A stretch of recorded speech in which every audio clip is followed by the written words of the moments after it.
Kakailian iti pakasaritaan sumagmamano at 20 na palabas. Malagip yung kaditi balikas lumaki ako sa farm. Iti ababa sarita ti pakasaritaan ti Philippine Offshore Gaming Operators iti Pilipinas ang nakairamanan dagiti gangganet at Chino nga awanan iti umno a papeles nga imbutaktak ni President Ferdinand Marcos Jr. iti State of the Nation address na. At parang ni Angel Kim Pengosro. Limatak a personalidad ni Bamban Tarlac Mayor Alice Guo, gapo iti issue ti Philippine Offshore Gaming Operators iti Pilipinas iti 2022. Sino kadi ni Alice Guo? Pudpudno kadi adi makkel iti farm?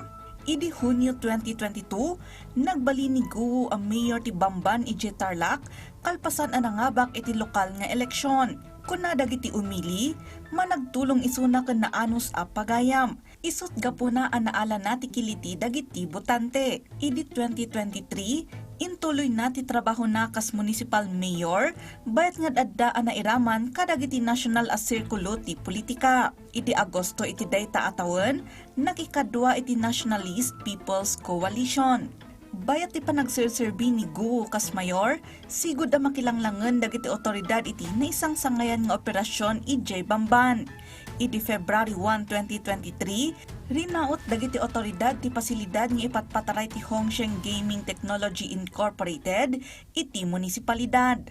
Ti operasyon ket na inaig kadagiti alegasyon a pakairamanan dagiti cryptocurrency investment scams ken ginasut a trabahador ti nasarakan iti nasao a lugar. Tisa ni Kwak at na inaig iti Bauful Land Development Inc., may sa akumpanya ang nagbalin ang major subject iti Senate questioning. Nang nangruna ang nakadkadlaw ti lokasyon ti compound, no sa dino aday ti likodan ti pasdek ti munisipyo ti Bamban. Idi March 2024, rinaot manen dagiti otoridad ti compound. Iti daytoy agondaway katagop operate daytoy kas Zone 1 technology. Nasurukan na magasot at trabahador ti naispal, bayat ti operasyon. Kun impadamag dagiti otoridad dagiti natakwatan anang pataod kadagiti alegasyon, apakairamanan ti illegal nga operasyon ti Pogo, human trafficking, ken dumapay a krimen.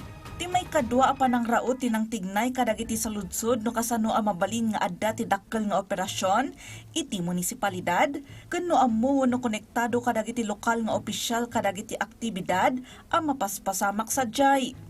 Karaman kadagiti opisyal adimteng iti panakausig ni Alice Guo. Inawagan ni Senador Sherwin Gatchalian ti investigasyon iti posible a koneksyon ni Guo iti pasilidad ti Pogo. Di nakamat na dagiti dokumento ti lokal a gobyerno amang ipasimudaag ang nag-apply ni Guo iti lisensya para iti Hongsheng Gaming Technology Incorporated ngag-operate ijay Bamban. Inlibak ni Guo ti panakairaman na iti illegal nga operasyon ti Pogo. Kinunanapay asaan suna a responsable kadagiti maatap a criminal activities iti compound. Inlawlawag na pay ang nagbaliwen ti koneksyon na iti sanikwa kon kompanya ang nairaman sakbay wenno bayat ti isusurok na iti politika. Hindi naman po siya ginamit. If ever po, kung mayroon man po ako na itulong, ano po akong tao, helpful akong tao.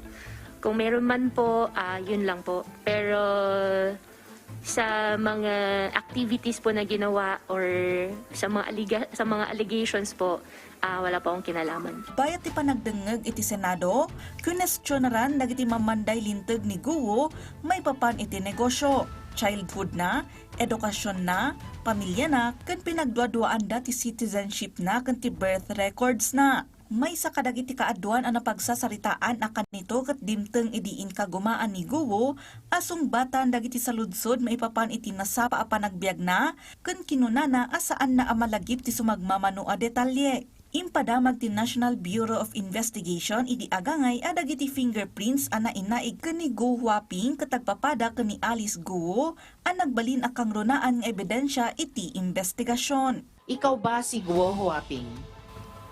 Madam Chair, hindi ko po kino-confirm at may kaso na po sa akin sinampa. Sasagutin ko po sa korte po. Basta ako, alam ko po, ako po si Alice Guo po. Inbilin ti Ombudsman ti panakaikat na iti kinamayor iti Agosto 2024, kalpasan ang nakasarak iti grave misconduct ken willful disregard of established rules. Kalpasan na, pimanaw ni Guo iti Pilipinas. Bayat na aresto isuna iti Indonesia iti September 2024 kan nagsubli iti Pilipinas.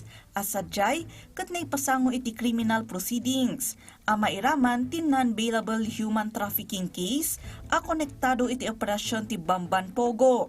Naduktalan ti Pasig Regional Trial Court ni Alice Guo kan talo a kakadwana a nakabasol iti qualified human trafficking ama inaig iti Bamban Pogo Hub. Sinentensyaan idati korte iti reklusyon perpetua. Epektibo atong palbiag a panakaibalod kan nang ipaulog iti 2 million pesos a multa.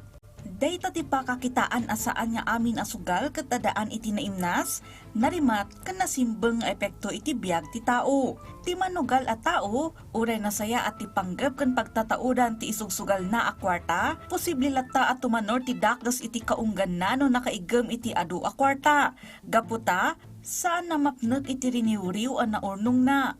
Nang runamot no talunan a manugal ako nadagiti daduma. No kanayon a maabak iti sugal ti maysa a tao, kas lakimat kan guruod nga agsapol iti biktimaan na. Kanayon alaglagipon, pasamak idi, adal ita, pagsarmingan, iti masakbayan. Angel Kim Pengosro.